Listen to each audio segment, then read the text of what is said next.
Good morning, good afternoon, good evening, folks. Michael Zuber, one rental at a time, back with the one and only Mr. Dan Bird. How you doing, sir?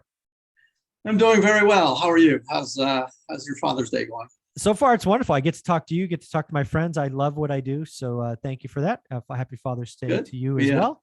By the way, all the notes that I get, everyone appreciates all the work that you do and the different interviews and folks you bring on to help educate people. So I appreciate that. We try. A few of them said you want me to come on twice a week instead of once. That would be asking a lot. Once is enough for me. Yeah, I was going to say, I'm already asking for an hour a week from somebody who's retired. So I feel bad. This is taken away from golf time. I mean, come on. I spent a couple hours on the newsletter on Saturdays. Yeah, exactly. So I appreciate the hour we get every Sunday. I again read your newsletter. I think your newsletter this week is a must read for anyone. So let's make sure we highlight where they can get it, because you highlight someone in there who you respect, which means I have to respect them as well. Transitory effect. And he's kind of indicating that we might be closer to a bottom than a lot of people think, which is awesome because everybody's searching, wishing, hoping. But what I think is happening is a lot of people went bearish, like it has to go lower just because it has to, which is actually a sign that the bottom might be closer, which is a lot of fun. So it's actually what you want to see. Yeah, exactly. Actually what you want to see. Yeah. By the way, he didn't say, this is why his call was so bold. Because last week he said, we're getting close to a bottom. This week, and I actually copied and pasted his notes right into my email. And I'll highlight it. I'll show it on here. Yeah. He actually said, I am calling the bottom right here, right now. That's what he said. Wow. That's bold. That's a bold statement. Yeah. Because that's a bold statement. And that's why I put over and over again in my newsletter the disclaimer that I am not making any recommendations of what anyone should do. Yeah. You're responsible for your own trading. You make your own decisions. I'm not a financial planner or financial analyst. Yeah. I just do this for educational purposes. I said that over and over again. Yeah. He was making a very bold call, and we'll talk about.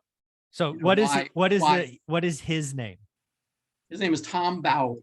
Yeah. So this is Tom Bowley's call that we're about. Bowley. You can actually find him. Actually, let me share. Let me share my screen.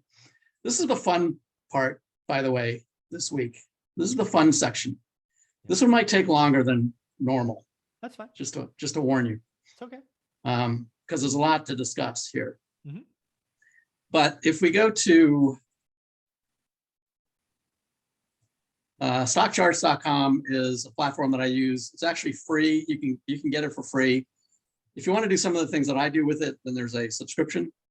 But you can get it for free, and you can go look at these articles up here. So on the main page, it says articles. Click on that. There's a bunch of contributors that contribute to this every week. You can see it down here. These are all the authors that contribute to this. Yep. And here's Tom Bowley right here. So he'll put posts out here. His last one was June 14th. Says sentiment is playing out beautifully. The bottom could print at any time. This was the 14th. All right. Later last week, he said, well, I'll show you. I'll show you what he said. Let me go to my newsletter.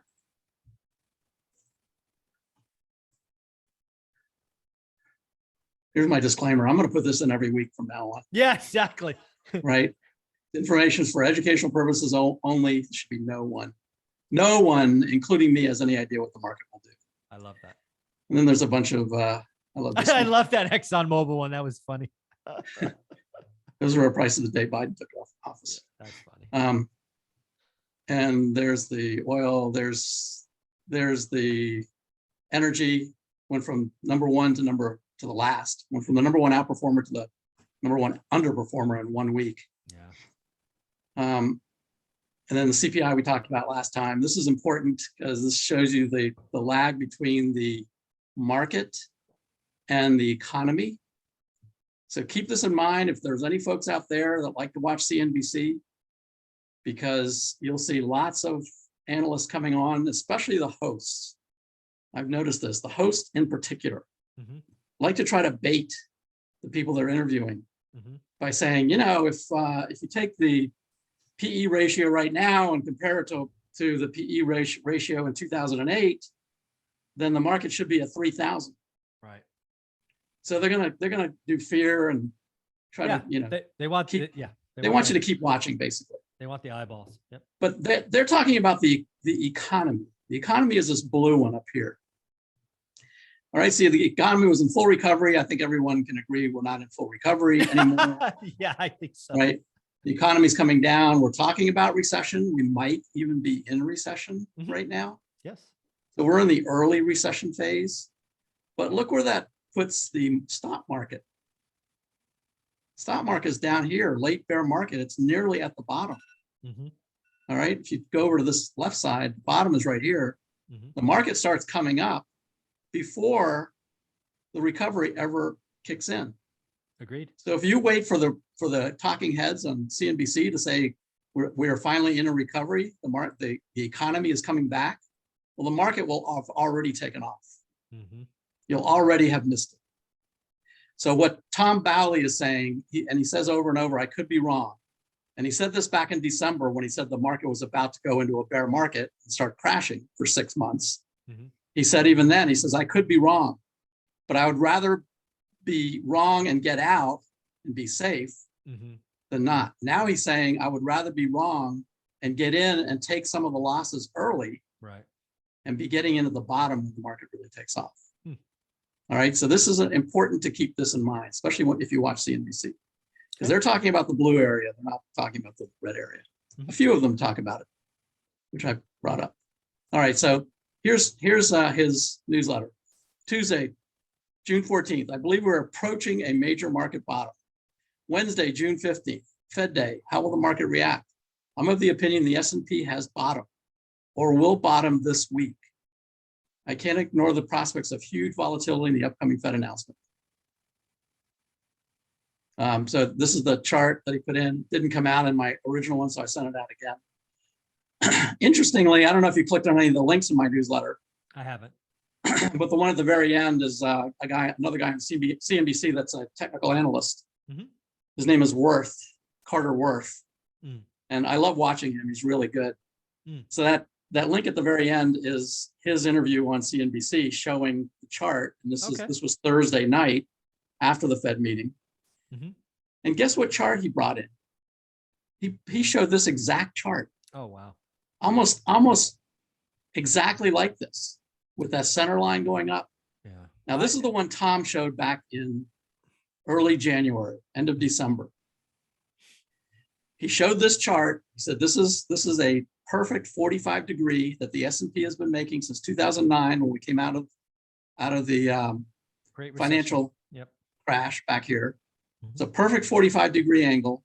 The only time it's come down and hit that bottom is the COVID crash. Every other time it's come halfway down. So this is what he said on January 4th. He said, this is what I think is going to happen. In the next 6 months, the market's going to come back to this level again. Now, remember, January 4th, the market was hitting highs. Yeah. Everybody was convinced it was going to the moon. Yeah. All right.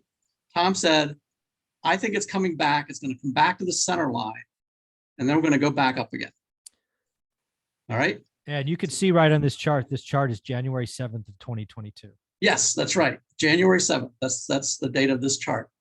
Now, in his note last week, this is what he said. He said, this is the exact chart I annotated more than 5 months ago while we were fresh off the all-time highs less than 1 week earlier. Would you like to see what this chart looks like in real time now? This is what it looks like. Look at that. This is June 14th. We've come down more than that. I'll show you where we actually are. We've come down more than that since June 14th. But look where it is. Yeah. All right. So I'm just giving you the evidence. It's like I'm in court with my client. Right. And I've got the jury. You are the jury. You and your listeners are the jury in front of me. Yeah, you're educating us on why Tom is somebody you follow. That's right. So on the 14th, he said, I believe we're just about there. Could we go lower? Sure, anything can happen. And he says here, I believe it might mark a bottom. I'm convinced this is a cyclical bear market, not secular. This is why I keep saying that as well. Yep, you've educated us. This is a us bold call, but I believe the low this week will mark the ultimate bottom. Wow. Here's Thursday, June 16th. This is after the Fed meeting. Okay. I know I've had several special reports. I've stated many occasions that bottoms are marked by extreme sentiment readings. Overwhelming majority of traders now have grown so bearish that they do not believe the market has any chance of moving higher. Yeah, I see that too. This is what bottoms are made of. It's just one signal though. So rotation and sentiment are screaming to me that the bottom is either here right now or rapidly approaching. And at the very end, he says, I'm calling the bottom right here, right now, and I'm fully invested. Fully invested. Wow. He has been in cash since January. Yeah. Am I right? I'm comfortable letting future action prove me right or wrong. There you go. All right. Now this is my chart showing the same thing. This one is accurate. This is as of June 17th, and this is after the close. And I've circled the other times when the market came down almost or right to that center line. 1, 2, 3, 4 times and started back up again. We are there again right now. This is the rate of change. Same thing. This is where the rate of change got to each time the market made it to the center line. Got it. And this is where we are right now. All right. Now, remember, I'm making my case. That doesn't mean the jury can still find me guilty Oh yeah, of course. and throw me in jail. You could, yeah, you could still be wrong. So it could still be wrong. This is all my newsletter, by the way. Yeah, it is. So Oh, this is the your put call newsletter. ratio. This is the number of puts divided by the number of calls. So when this line goes down, that means everybody is buying calls. Everyone is bullish. Everyone thinks the market is going to the moon. You can see what happened at the end of COVID, the COVID crash, and all the way up until middle or late 2021, late last year. Nobody was bearish. Nobody was buying puts. They're all buying calls, all buyers, all the way down. This is the exact same chart that Tom showed on January 7th. He said, in order for us to make a bottom, this sentiment has to change. Right. At some point, there are too many buyers. Everyone is a buyer and no one is a seller any longer. That sentiment has to get reset. This line has to move back up before we can ever hope to make a bottom. And look where it is now. Yeah. Now it's all sellers. Yep. Now nobody wants to buy calls anymore. Everyone's buying puts. Right? So another case. All right. This one is important. This is the most important one, actually. Okay. This is the long chart, so I want to talk about this in pieces. Please. So the section in the middle, and this is one that Tom showed in his email also. The middle one is the S&P. So what you see right here, this is December, the S&P made new highs, right? Okay. This is January. This is when it started going down right here in January. But in December, it was making new highs. Now up here is the relative strength index and the PPO, which is an oscillator. It's a momentum oscillator. All right. So it was trending up as well, which it should if the market's making new highs. However, these down here are these are indicators that show you what the big institutions are doing. Interesting. These are relative charts. So it's consumer discretionary relative to staples. Got it. So aggressive sectors versus defensive sectors, Yeah. Boom Right. versus bust. Yep. Yep. right? This is the NASDAQ versus the S&P. So this is growth versus value. Yep. This is the Russell growth versus value. Interesting. This is small cap growth versus small cap value. This is why Tom alerted everybody in December as the market was hitting new highs. Interesting. He said, be careful because I think we're about to roll over and we're about to have 6 months of a bear market. This is the reason he said that. Because as the market was hitting new highs here, all of the institutions were selling. Let me correct that. They were rotating. Yes. They're Trading. rotating out of discretionary and into staples. Yeah. Trading Out of for- that, out of the NASDAQ and into the S&P. out of growth and into value, out of growth and into value. So they're rotating their portfolios. They can't do all this in one day. It takes some time. But in the month of December, as the market was making new highs, they were rotating out of growth sectors into defensive sectors. Okay, follow that? Of course. As the market continued down, all the way till today, I mean, even except for Friday, even Thursday closed at a new low. Friday was a little bit above. So each of these vertical lines that I've drawn in here, these vertical red lines, these mark the closing low. Got it. Before a rally began. All right. Oh, okay. So this was the close before this rally started. This was the close before the rally started. This was the close before this rally started. And this was the close. We haven't had a rally yet, but this was the close right here. I made this one green. If we don't have a rally, if this continues to go down, or if we have a rally that doesn't take out this high right here, then this will have to change to red. Got it. But that's where we are. So each of these are based on the close, and you can see the down arrows. The market continued down. The sustainability ratios down here also continued down. That tells us that the institutions were continuing to rotate out of aggressive sectors into defensive sectors. Even as the market was going down, they continued to rotate until about 2 weeks ago. The market was making new lows, but the sustainability ratios were making new highs. Just like over here, the market was making new highs, sustainability ratios were making new lows. All right. And this is the reason Tom says, I am calling the bottom right here, right now.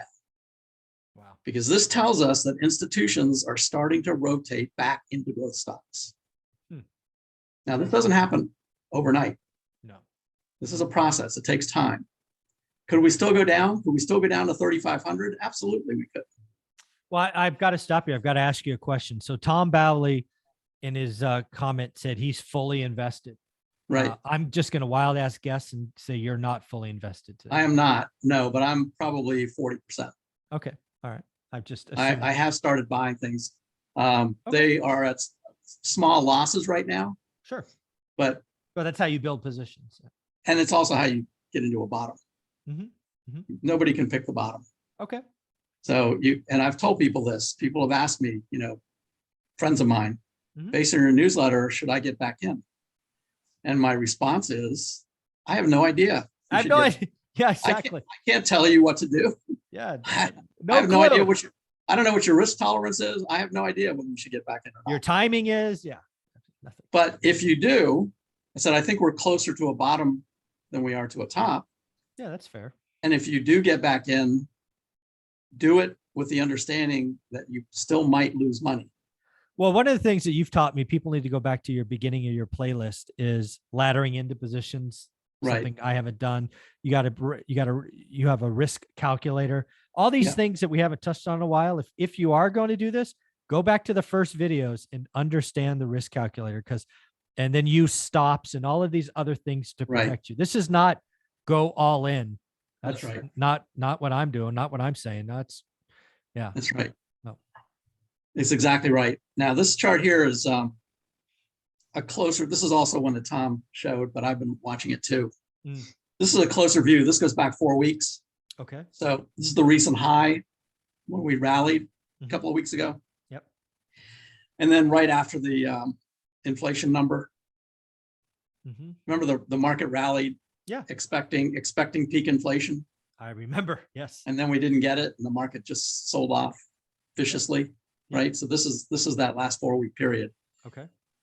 This up here is the PPO, so it's the momentum oscillator, and this is the RSI, the relative strength. The relative strength versus everything else in the market.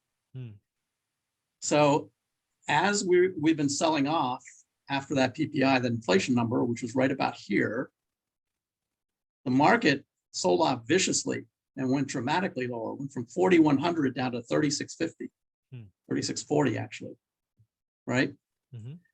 But look what happened to relative strength and the momentum indicators while the market was selling off viciously. They're starting to go up. What that means is the sell-off is running out of steam.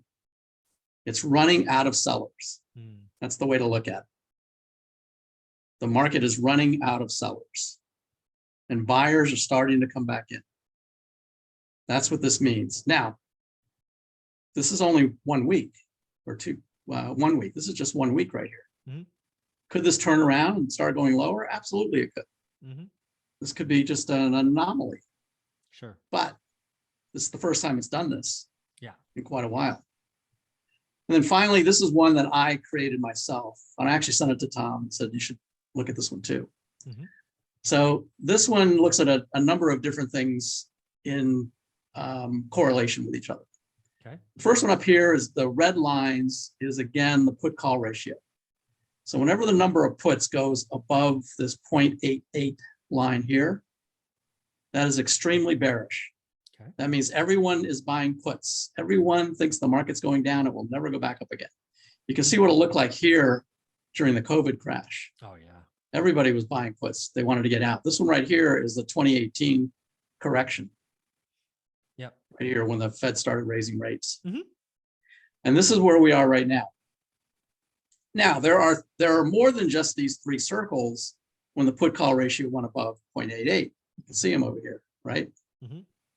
But if we look at those three and then compare it to the VIX, so if you look at those, when this goes over 0.88 and the VIX goes over 30, it did here, and it did here, but it also did a couple of other times, Sure. right? Yep. But those three things are correlating. Okay. And then we look at the percentage of stocks below their 50-day moving average. Mm-hmm. So this first red one here, this is the actual market. This is the S&P and this is the NASDAQ. Mm-hmm. All right. With their associated 20-day moving average lines. Got it. This one here is the number of S&P stocks below its 50-day moving average.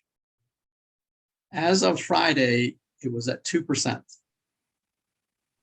That means 98% of the stocks are below their 50-day moving average. That's 490 of the 500. That's right. Wow. Exactly. And at one point on Thursday, when the market hit the low, this was at 0.6. Jeez. That's more than 99% of the stocks below their 50-day moving average. Yeah, that doesn't happen a lot. But look at the other three times that it's happened. Just happens to be these three lines. And the NASDAQ was on Friday was at 7%.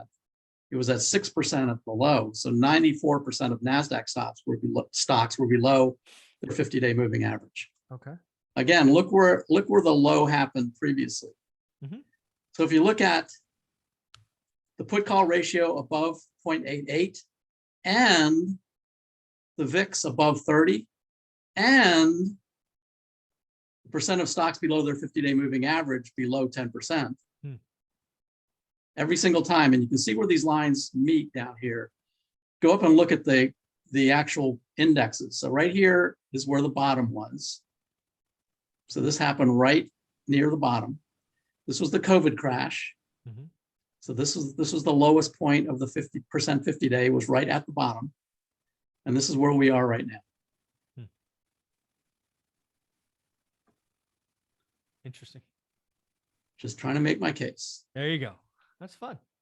And it's all of these things that, because again, a week ago, what were you, less than 10% invested? Yeah. Now you're up to 40. Okay. I get it. Right. Right. And even Tom said, earlier in the week, he said, I don't really mean to try to be mean to people that are in the market, but I kind of hope it goes down more. Yeah. I hope it goes down more Thursday and Friday. Yeah. Because if it does, I'm buying more. And that's it. Exactly what he did. Yeah. All right. He bought more. So if it does continue to go down, I'll probably add to my positions. Okay. All right. And then we'll see. I mean, all of the evidence to me points to being very, very close to a bottom. Now, does that mean it's the last final bottom? Does that mean we won't continue to go down? We won't hit 3,500? No, I mean, we could have one negative earnings call and you have a wash, like Apple or Tesla came out and pre-announced. I mean, that would shock the system. Yeah. Well, It will shock the system to a degree, but I actually think the market is already expecting it. Oh, really? Remember, the market is ahead of the course. economy.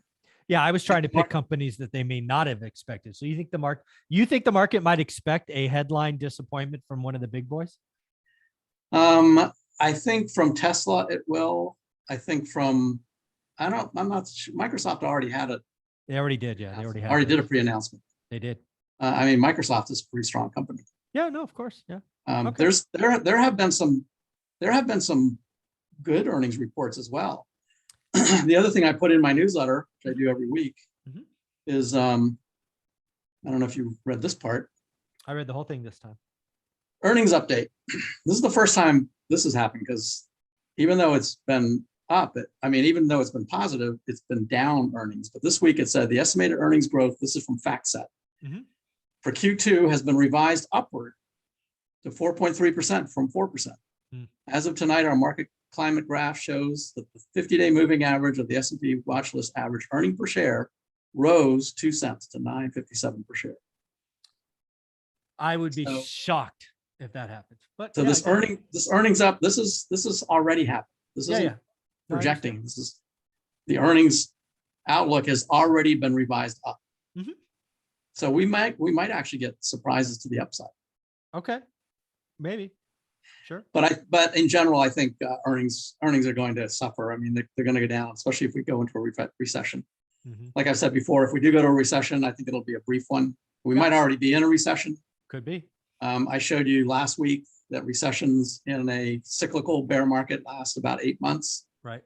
And if we are already in a recession, we're probably in 6 months of it. Yeah. That would. So summertime is always a tough time for the market anyway. Yeah. But watch what happens in September, October. Watch what happens in Q4. Yeah. Okay. I think we could have I think we could get back to the highs, and I've said that before. Yeah, it was a bold call a couple of weeks ago. We could get back to 4,800. Okay. Now, I don't know if we will. Yeah. We could get down to 3,000. Yeah, we could. This is just educational purposes. I can't make your. It's entertainment. It's entertainment. That's right. Just like CNBC is. Exactly. Do me a favor, show your newsletter. But if you get a chance, the very last ones down here at the end. Sure. The one from Carter Worth is definitely worth viewing. I really have a lot of respect for his technical analysis. Yeah, he does a really good job. I didn't click any links. This one here right at the end. All right. I put some of these at the end just to see if anybody actually gets that far. Yeah. And then the one from Kramer I thought was really hilarious. Talk about entertainment value. Avoid these 3 market mindsets. The number 1 is listening to billionaires. Yeah. Yeah. That's funny. So that's it. We'll see what happens. I don't know. This next week is going to be really important to determine if any of these things look like they're marking a bottom or not. Yep. Or if it's some kind of anomaly that we end up going back down here. Okay. To the COVID low of 2191. If that happens, then the secondary bull market is over. Got it. So we'll see. Very cool. But it's interesting looking at them anyway. I love looking at all the internals of the market and see how they're changing, that type of thing. Very cool, Mr. Bird. Thank you very much. Happy Father's Day again. Take care of yourself. All right. Same to you. Let me put my newsletter back up. Oh, please do. Yes. Sorry. Just in case anybody wants to get it. It's breakpointtrading@gmail.com. Just send me a note with your email and I will add you to the list. It's free.